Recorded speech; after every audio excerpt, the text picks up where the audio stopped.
Bismillahirrahmanirrahim. Assalamualaikum warahmatullahi wabarakatuh.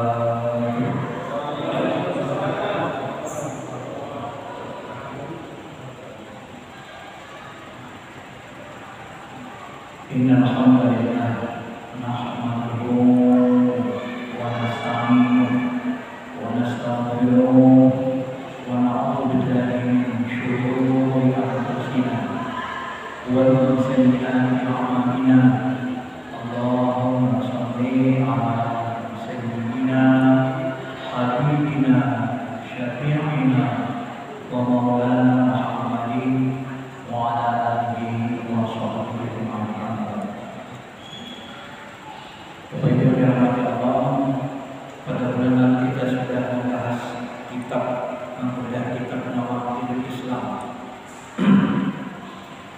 hal-hal yang membuat orang keluar dari Islam, poin-poin yang membuat orang menjadi kafir.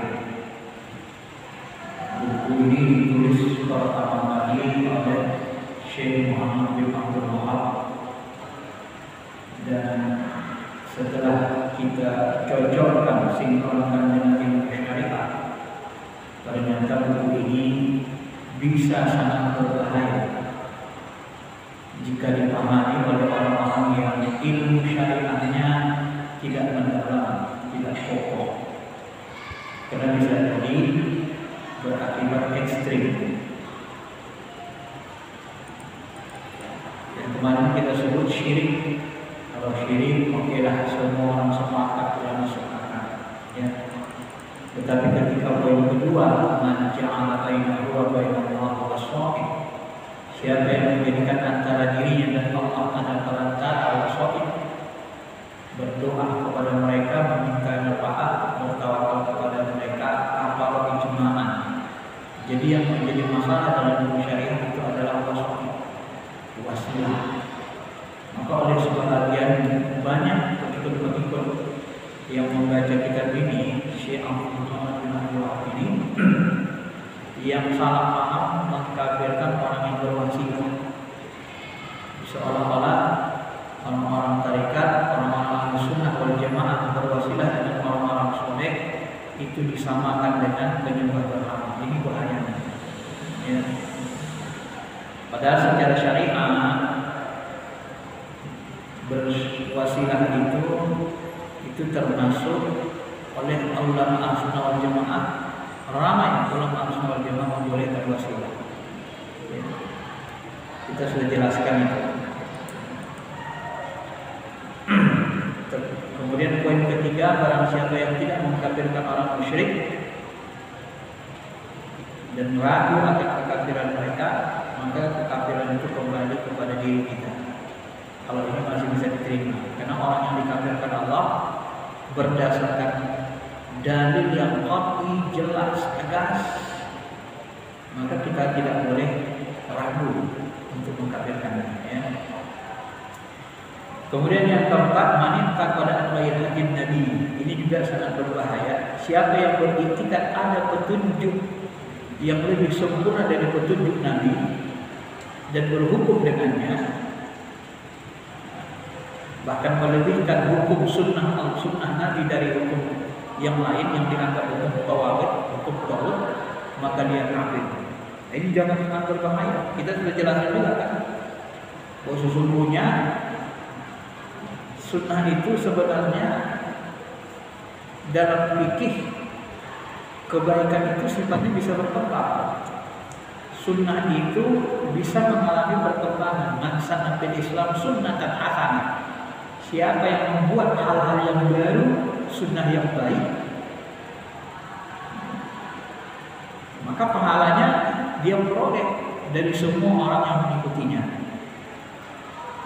Maka sebahagian pengikut Wahabi ini, Muhammad bin Abdul Wahab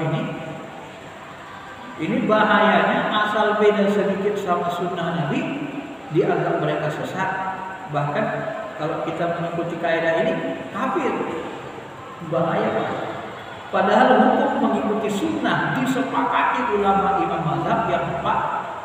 Ada yang wajib, salat wajib, puasa wajib, sholat lima waktu, puasa Ramadan, ada yang sunnah anjuran. Sunnah itu anjuran dalam fikih.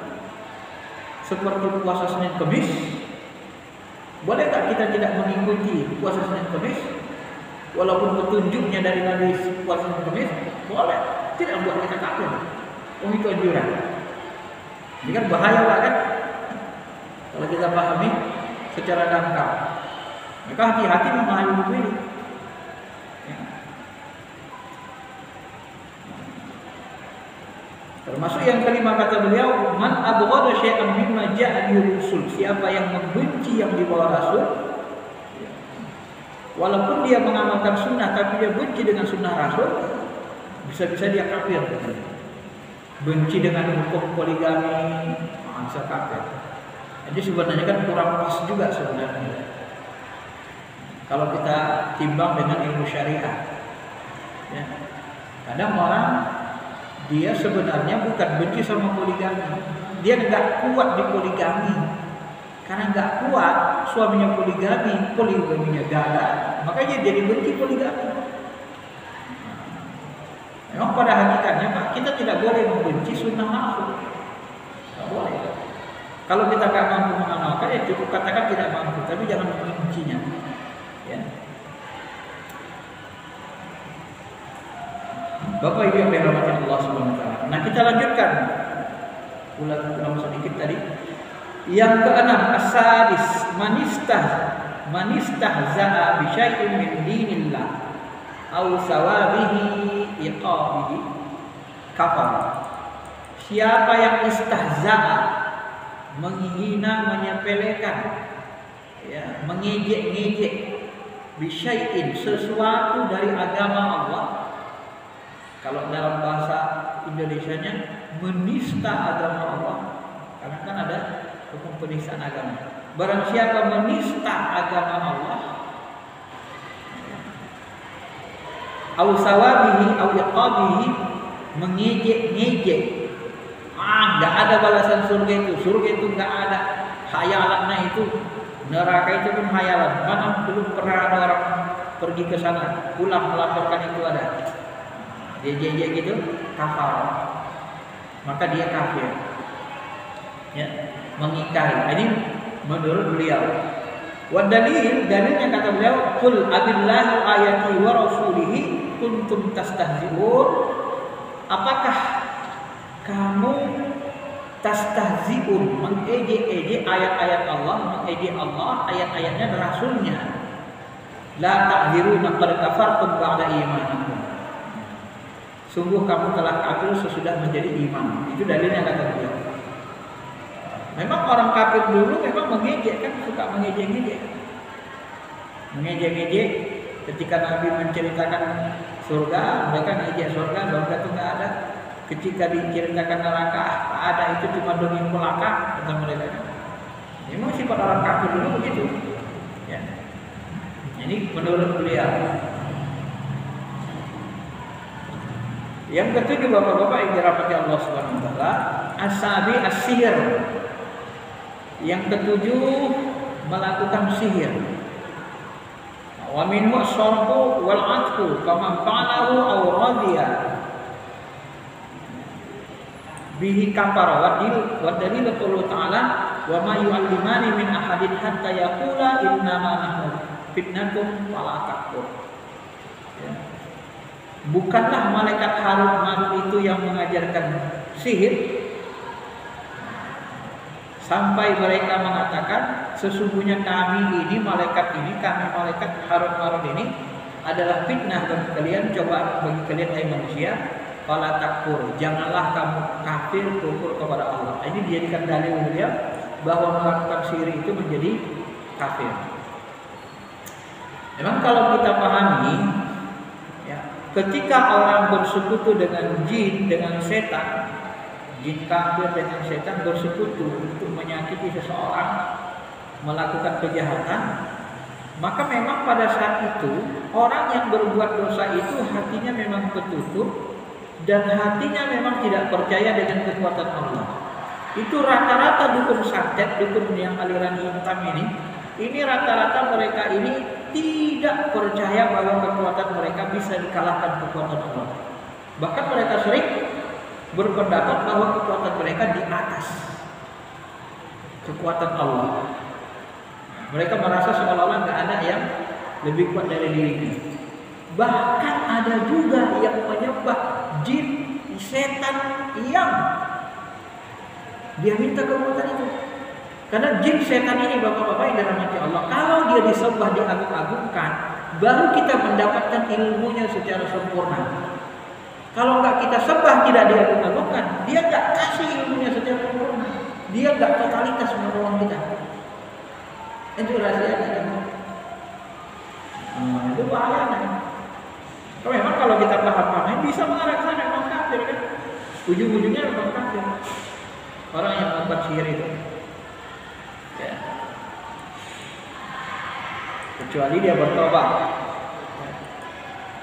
Tetapi kalau dia bertobat, ini jadi masalah kan? Kalau bertobat kan wajib tak dia mengucap syahadat lagi. Kalau kafir berarti wajib. Kan begitu. Nah, ini jadi perselisihan perbedaan pendapat ulama kan? Sihir itu apakah membuat kita kafir atau membuat kita terjerumus ke dosa besar? Memang banyak dosa besar itu pada akhirnya membuat kita kufur kepada Allah Subhanahu wa taala. Dan salah satu yang merusak, menghancurkan, membinasakan itu adalah as-sihr, membinasakan amal-amal kita. Karena dia masuk bagian dari syirik, mensekutukan Allah Subhanahu wa taala. Baik. Kemudian lanjutannya adalah yang ke-8. Muzaharatul musyrikin wa muawanatuhum 'alal muslimin wa dalilu qauluhu ta'ala wa may yatawallahum minkum fa innahu minhum innallaha la yahdil qawmal zalimin. Yang ke-8 membuat orang kafir keluar dari Islam, kata beliau, membantu muzaharatul musyrikin, secara terang-terangan, nyata-nyata membantu pasukan, menguatkan orang musyrik. Ya. Wa muawanatuhum, membantu mereka memerangi. Ini wa muawanatuhum alal muslimin, ini tidak, ini terlalu umum. Ini yang bahaya itu juga. Membantu mereka terhadap orang muslimin. Maksudnya membantu orang kafir meninggalkan orang muslimin. Membantu ngapain? Ya. Tapi kalau membantu memerangi orang muslimin, kita setuju, kafir. Ya kan? Tapi kalau membantu orang musyrik, tetangga kita orang musyrik, bukan non-Islam, bukan Islam, tapi non-Islam, penyembah berhala, penyembah patung misalnya. Apakah membantu mereka kita menjadi kafir? Hah? Apakah membantu orang non-Islam menjadi kafir? Ya enggak. Tapi kalau membantu mereka memerangi orang Islam, wajar. Dan kita sepakat, dan ulama sepakat itu kafir. Ya. Tapi kalau membantu mereka dalam hal-hal sosial, tidak ada kafir. Makanya perlu dijelaskan lagi secara syariah. Tidak boleh ilmu akidah ini menabrak-nabrak ilmu syariah. Ya. Dalilnya kata beliau adalah wa may yatawallahu minkum fa innahu minhum. Barang siapa berpaling kepada orang kafir, maka dia menjadi golongan orang kafir. Sesungguhnya Allah tidak menunjuki orang-orang yang zalim. Ayat ini sebenarnya turun ketika masa perang. Ketika orang-orang beriman membela, mendukung orang kafir, mendukung orang kafir, orang musyrik untuk memerangi orang beriman, jadilah dia kafir. Ya setuju. Ya, tapi kalau dalam konteks ini, ketika orang kafir, orang Islam membantu orang kafir untuk apa? Dalam hal muamalah, bangun jembatan, bangun rumah, bahkan ada orang beriman, orang Islam disuruh membangun gereja, disuruh membangun vihara. Apakah itu kafir? Menolong mereka membangun tempat ibadah? Tidak masuk kafir. Ya. Kenapa tidak kafir? Karena kita disuruh untuk membangun aja, bukan menyembah.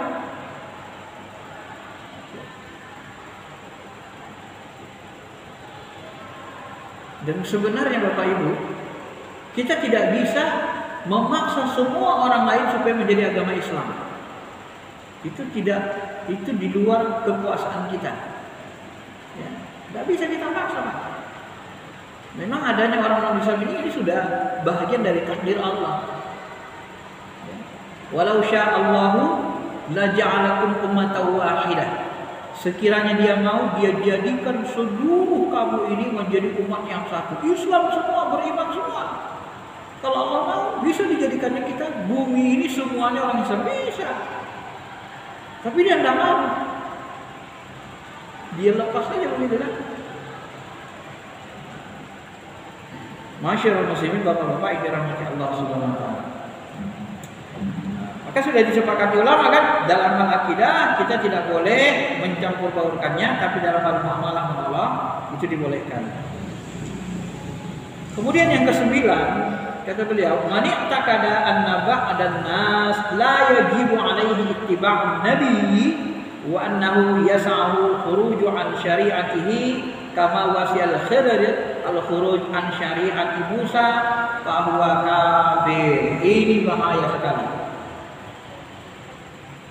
Ya. Coba kita pahami.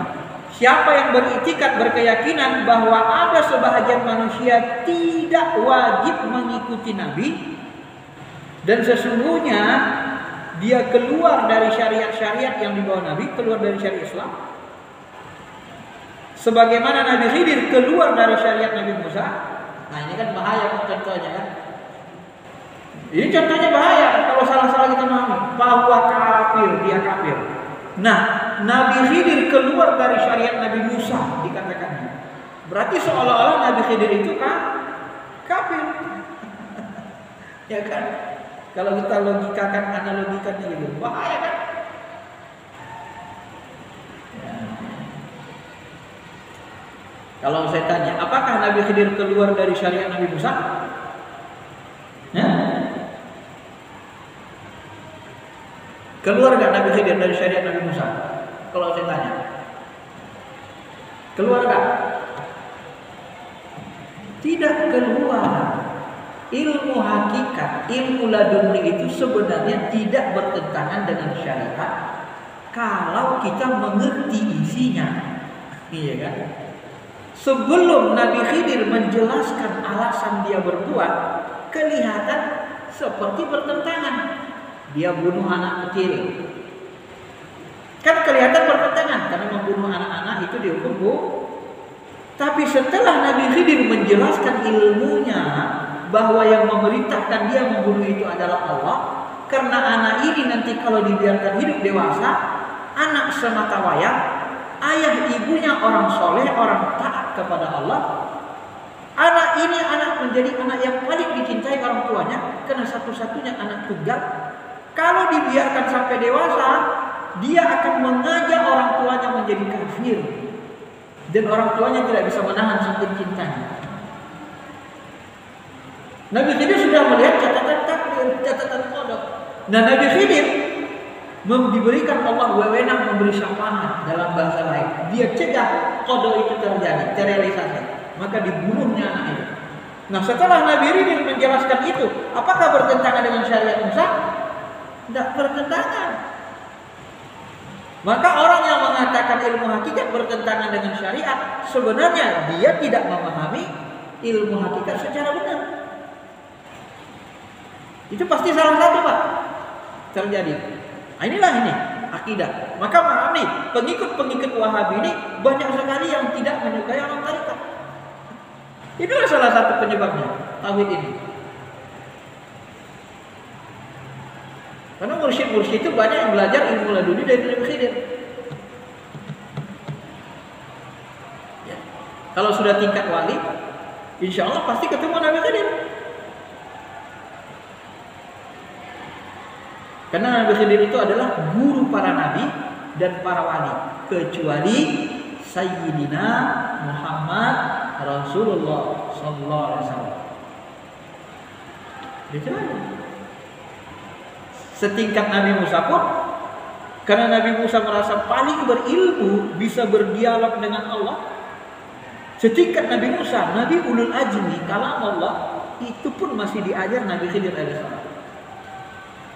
Bagaimana nabi-nabi di bawah Nabi Musa? Kalau kita mau jujur ya, Musa kan ulul azmi.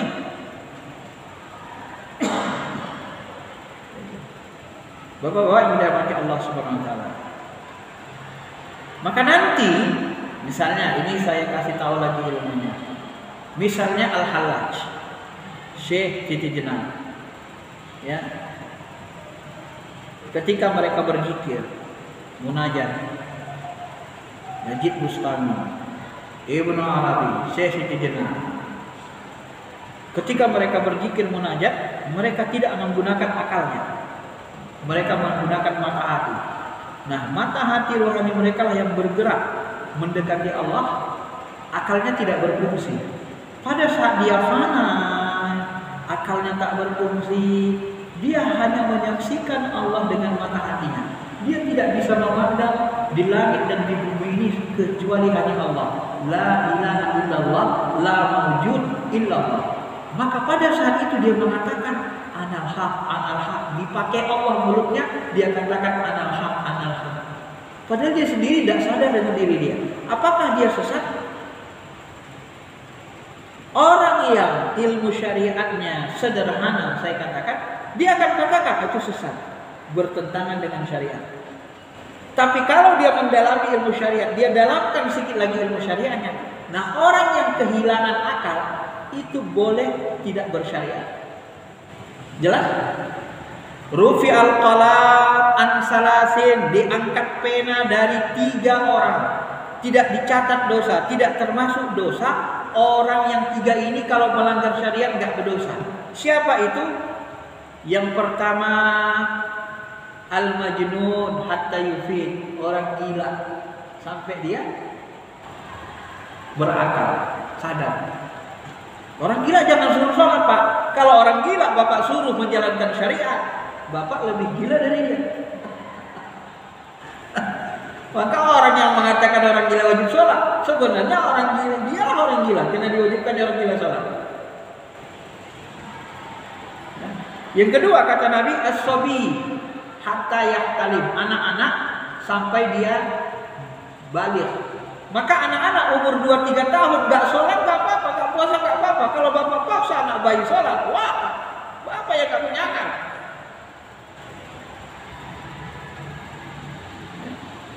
Kita yang koslet kalau kita paksa kan.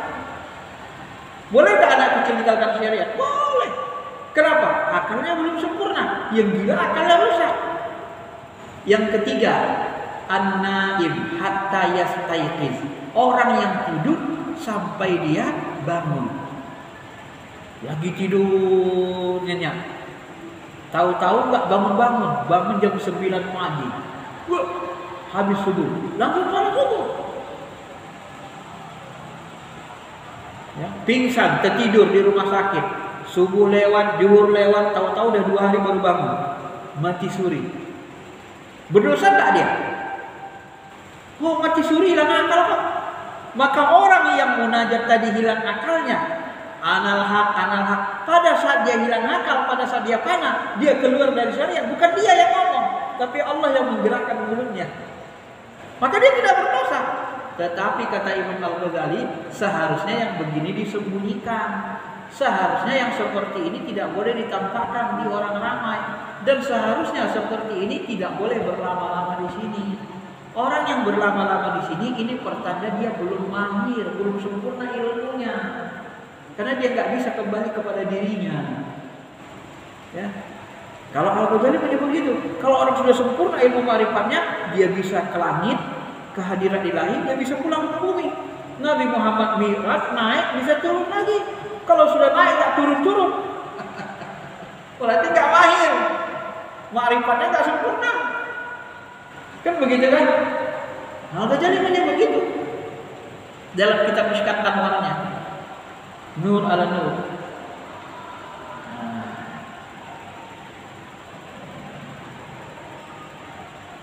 Jadi sebenarnya orang yang belajar ilmu hakikat tidak ada pertentangan dengan ilmu syariat. Maka Syekh Abdul Qadir Jilani, Ibnu Arabi ketika rohaninya diperjalankan Mi'raj, kelebihan Nabi SAW dengan jasmaninya Isra Mi'raj. Sebagian wali ada yang Mi'raj secara rohani saja, tidak sama jasmani. diperjalankan Allah. Nah, setelah dia turun mengatakan apa dia katakan? Tidak ada wali Allah satu orang pun yang turun dari alam lahut yang membawa syariat baru. Semuanya menegaskan kebenaran syariat Nabi Muhammad SAW. Bayangkan Ibnu Arabi sudah sangat tinggi ilmunya. Al-Ghazali, Syekh Abdul Qadir Jilani Wali Kutub juga mengatakan yang sama dalam kitab Sirah Asrar. Gak ada wali yang punya hak untuk bawa syariat baru. Gak ada. Nah, maka ini kita khawatirkan adalah dari dugaan-dugaan fitnah yang ditujukan kepada orang aliran kebatinan, aliran sufi. Orang sufi tarekat ini menjadi buruk karena ada orang kebatinan yang masuk ke dalam sufi, pura-pura sufi. Padahal kebatinan dia. Apa beda kebatinan dengan tarekat? Bedanya adalah orang kebatinan itu selalu melanggar syariat, tak sholat. Kayak kebatinan Jawa, ya, ada yang nggak sholat sampai sekarang itu Pak. Akhlaknya bagus. Karena ketuhanannya bagus, lembut, lemah lembut, tapi nggak sholat. Ini kebatinan, berbeda dengan tarikat. Ya. Maka yang ditujukan ini sebenarnya orang kebatinan. Cuma para pengikut Syekh Muhammad bin Abdul Wahab ini banyak yang koslek. Dituduhkanlah ini kepada orang tarikat. Maka tarikat itu dibasmi di Mekah itu. Mana ada lagi tarikat di sana? Dulu kan ada, sebelum ada sebelum Wahabi berkembang, ada tarikat Jabal Qubis. Masyaikh kita dari dulu, Kiai Haji Masyari, Kiai Haji Ahmad Dahlan, itu orang tarikat belajar di Mekah. Apalagi di daerah Sumatera Utara, banyak itu syekh-syekh kita itu yang 40 tahun di Mekah, pulang bertarikat. Ada yang bisa jalan di atas air, ada yang bisa melipat bumi, kawannya banyak. Cucunya masih hidup sekarang, kawan-kawan kita. Ya. Ini salah satu yang membuat pengikut-pengikut Salafus Wahabi ini banyak yang salah paham, ya, sehingga membenturkan ya. Ini saya melihat seperti itu, karena lapasnya seperti itu, bahwa kafir. Maka mereka nanti gampang sekali mengkafirkan orang tarikat, dianggap tarikat kuburiyun, penyembah kubur. Demi Allah, ketika saya mendalami tarikat, meneliti tarikat, tidak ada satupun mursyid yang mengajarkan menyembah kubur. Demi Allah. Maka mereka melakukan buhtanan azimah. Mereka melakukan kebohongan yang sangat dahsyat besar. Maka orang tarikat ini dijadikan secara besar-besaran orang Salafus Wahabi. Kenapa saya katakan? Karena saya meneliti, saya masuk ke dalam, saya mempelajari ilmunya, dan setelah saya dalami, ternyata tidak ada satupun mursyid yang mengajarkan menyembah kubur. Yang ada mursyid mengenalkan kita kepada Allah sampai menerima jannah, kenal kita jannah Allah. Maka saya bilang, masa sudah lama, sudah 40 tahun belajar agama, membedakan kuburan sama Allah aja gak bisa. Itu cuma Anda, saya bilang. Otak Anda koslet, saya bilang. Anda percaya seperti saya, dari umur 6 tahun, sekarang 48 tahun, berarti 42 tahun belajar agama dari Ibtidaiyah. Apa Anda percaya saya belajar agama, tiba-tiba sudah 40 tahun belajar agama saya nyembah kubur? Anda keterlaluan, saya bilang. Berarti akal Anda gak beres. Masa kita udah belajar agama sampai dokter, sampai profesor lagi, kan kita dituduh nyembah kubur? Kan gak bener itu. Apa gak bisa dibedakan? Apa sih susahnya membedakan kuburan sama Allah? Apalagi bagi orang yang sudah marifat kenal sama Allah. Malah mereka yang selalu terjebak kesalahan fatal. Mereka mengatakan Allah tuh bersinggah sana, menetap istiqoroh di aras. Aras itu di langit. Ya Allah tuh punya dua tangan kanan, tetapi tidak punya tangan kiri, berjisim. Bahkan sebagian lagi ulama mereka mengatakan umur Allah itu seperti bentuk pemuda, umurnya sekitar 30-an, mirip aja dah jauh. Mereka terjebak pada mujassimah sebenarnya. Karena sebelum Ibnu Taimiyah mendalami tarekat, dia pun terjebak mujassimah, menjisimkan Tuhan. Malah mereka yang tidak mengenal sama Allah kan, beda dengan kalau tarikat, tauhid orang tarikat, Allah itu tidak berbentuk, tidak berupa, tidak berwarna. Semua yang berbentuk akan binasa, karena itu bukan dia. Jadi kenapa dibilang nyembah kubur? Kuburan kan berbentuk.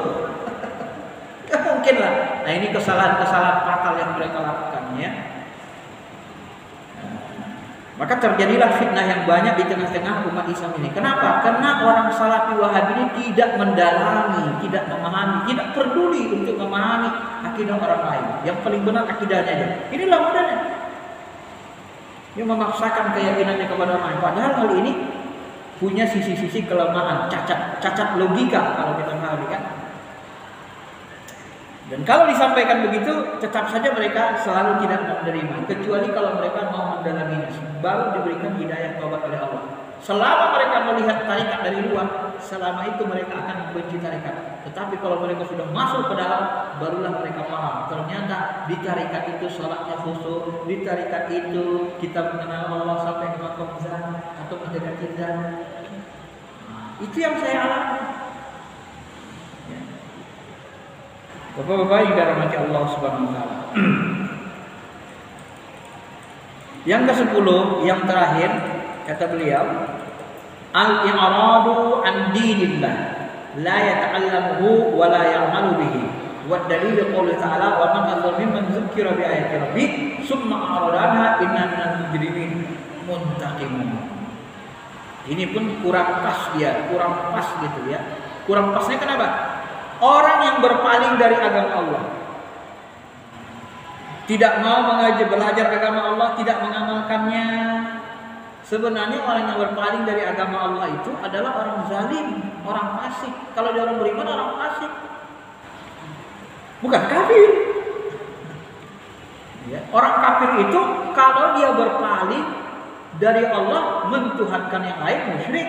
Kalau dia berpaling dari Allah, mengingkari Al-Quran, baru dia kafir. Tapi kalau dia berpaling, tak mau melaksanakan sholat, tak mau menunaikan zakat, fasik, belum mencapai kafir secara syariat. Maka ini kan bahaya juga sebenarnya lapas ini. Terlalu umum. Dan dalil yang digunakan wa man adzlamu mimman dzukira bi ayati rabbi, siapa yang lebih zalim daripada orang yang diperingatkan ayat Allah kemudian dia berpaling. Kan tidak ada kata-kata kafir di sini. Inna minal mujrimina muntaqimun. Mujrimun orang berdosa, jarimin muntaqimun dapat ajab. Orang fasik. Tidak ada kata-kata kafir. Jadi dalil yang dia gunakan pun tidak menggunakan kata kafir. Ya kan? Nah, makanya hati-hati memahami ini bahaya sebenarnya, betul-betul bahaya kalau kita tidak menguasai syariat dengan baik, tidak menguasai fikih dengan baik. Ya. Tapi kalau betul-betul berpaling, tidak peduli dengan agama Allah, semuanya diingkarinya, kewajiban sholat diingkarinya, kewajiban zakat diingkarinya, nah itu kafir. Ya, diingkarinya semua. Itu bisa dikafirkan. Karena kata Nabi SAW, ya, perbedaan al-farqu bainal muslim wal kafir tarkus sholat. Beda orang beriman dengan orang kafir adalah meninggalkan sholat. Apakah orang yang mengingkari kewajiban sholat kafir? Ya. Apakah orang yang meninggalkan sholat kafir? Belum tentu. Kata Imam Syafi'i, kalau dia meninggalkannya karena malas, fasik, bukan kafir. Tapi kalau dia meninggalkannya karena dia mengingkari kewajiban sholat, itulah yang disebut dengan hukum kafir. Jadi Imam Syafi'i itu ditakwilnya, dia pahami lagi lebih rinci. Tidak sembarangan mengkafirkan orang beriman. Maka memang hadis Nabi mengatakan la tukaffiru, salah satu min aslil iman, ada 3 perkara yang berasal dari keimanan. Ya, apa itu? Al-kafru amman qala la ilaha illallah. Jangan gampang mengkafirkan orang yang sudah mengucap la ilaha illallah. Dia sudah mengucap la ilaha illallah, sudah mengakui ketuhanan Allah, cuman dia kena hawa nafsunya, kalah dengan bisikan setan, kalah dengan godaan hawa nafsu, masih buat dosa besar. Jangan kamu kafirkan seseorang karena perbuatan dosa besarnya, belum tentu kafir dia. Tapi kalau fasik sudah pasti, karena fasik itu pelaku dosa besar dalam akidah Ahlussunnah wal Jamaah. Maka dalam hadis Sahih Bukhari kan dikatakan, nanti orang-orang yang berdurhaka, banyak dosa yang fasik, masuk neraka. Setelah dihajab di neraka, tiba-tiba dikeluarkan lagi, lihat ada imannya sedikit. Karena dia mengucap la ilaha illallah Muhammadur Rasulullah. Tiba-tiba dikeluarkan dari neraka. Berarti kan dia gak kafir, karena dia tidak kekal di neraka. Dia masuk fasik. Akidah Ahlussunnah wal Jamaah begitu. Nah, kalau suka mengkafirkan begini, sikit-sikit kafir, ini akidah Khawarij. Maka tidak salah kalau ada sebagian orang menuduh bahwa akidah Wahabi ini mengarahkan kita kepada akidah Khawarij kalau tidak mengerti hukum Islam dengan baik. Tidak salah, memang terbukti kan? Ini bukunya, tulisannya. Karena akidah Khawarij yang seperti itu. Ahlussunnah wal Jamaah tidak begitu. Akidah Khawarij mengkafirkan Ali, mengkafirkan Muawiyah. Ahlussunnah wal Jamaah enggak. Kenapa dikafirkan Ali? Tidak berhukum dengan hukum Allah, tidak menghukum Muawiyah. Pemberontakan awalnya dihukum bunuh. Kata Ibnu Abbas, oh enggak. Yang memberontak itu orang beriman, ada kesalahpahaman, membunuh orang beriman kafir. Makanya Ali mau berdamai. Mereka bukan orang kafir, mereka sahabat, pengikut Rasulullah. Siapa bilang Muawiyah orang kafir? Siapa bilang sahabat-sahabat yang bersama Muawiyah, sahabat-sahabat bersama sebagian bersama Muawiyah kafir? Tidak ada orang yang sama kafir kan? Kecuali orang Khawarij.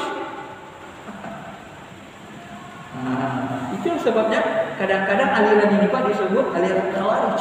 Khawarij dari zaman Neo Khawarij. Karena memang begitu akidahnya mengarah ke sana.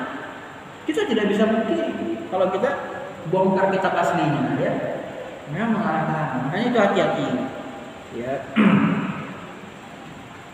Maka saya tertarik untuk membahas ini, menyampaikannya kepada bapak-bapak ibu sekalian, supaya apa? Supaya kita tidak memfitnah, langsung kita lihat sumber aslinya. Ya, itulah adanya, apa adanya. Dan kita supaya berhati-hati, termasuk menggunakan buku-buku akidah yang dikarang oleh orang-orang yang alirannya tauhidnya lebih kepada Salafi Wahabi. Hati-hati Pak, karena mereka itu kalau menurut saya mereka sering salah dalam berpikir, tidak rasional. Tidak rasionalnya di mana? Ulama mazhab, imam mazhab yang 4 ahli hukum sudah sepakat. Hukum itu ada 5, hukum taklifi, wajib, sunnah, makruh, mubah. Tapi mereka dalam kehidupan hari-hari dirubah hukum ini menjadi 2, sunnah bid'ah. Padahal sunnah bid'ah itu ilmu hadis, bukan ilmu hukum. Nah, orang yang berhukum tidak pakai ilmu hukum, itu orang yang salah pikir. Ya Bapak berhukum pakai ilmu hadis, ya salah lah. Bapak menggunakan hukum, berhukum dengan apa? Dengan ilmu ekonomi, ya salah. Ya kan? Kalau Bapak mau berhukum di Indonesia pakai hukum tata negara, baru benar. Hukum perdata, hukum pidana. Tapi kalau Bapak berhukum pakai ilmu ekonomi, ilmu kedokteran, ya salah. Itu saya bilang salah pikir Pak. Memang salah pikir. Enggak logis pikirannya itu, dan mereka sangat yakin kebenaran mereka. Itu pula yang saya salut, kenapa mereka bisa yakin dengan hal yang salah? Kenapa mereka bisa meyakini yang salah? Itu yang saya habis pikir. Itulah fitnah akhir zaman. Yang mudah-mudahan ya, kita terhindar dari fitnah akhir zaman. Karena memang dalam sebuah hadis dikatakan akan datang nanti di akhir zaman satu aliran yang muda umurnya, baru muncul dia Pak. Wahabi ini kan baru muncul, pendek akarnya, mudah umurnya, pendek akarnya. Maksudnya apa? Pemahamannya nggak mendalam, sangat sederhana, gitu loh.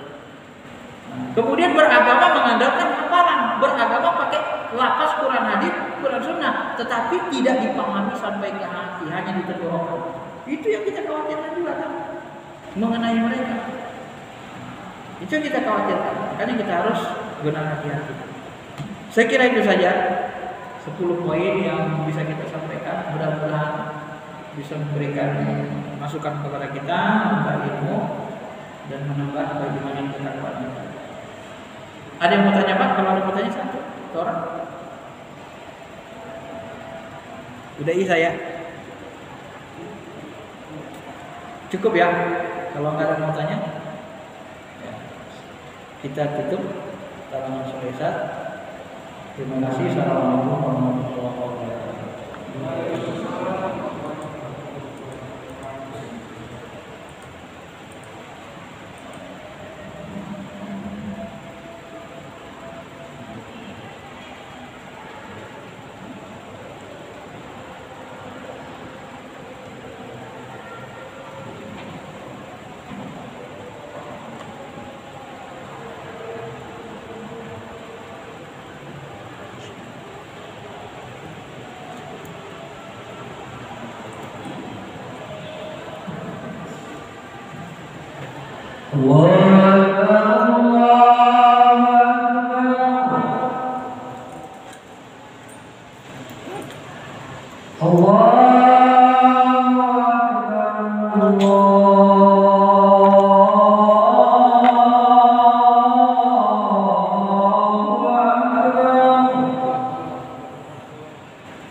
أشهد أن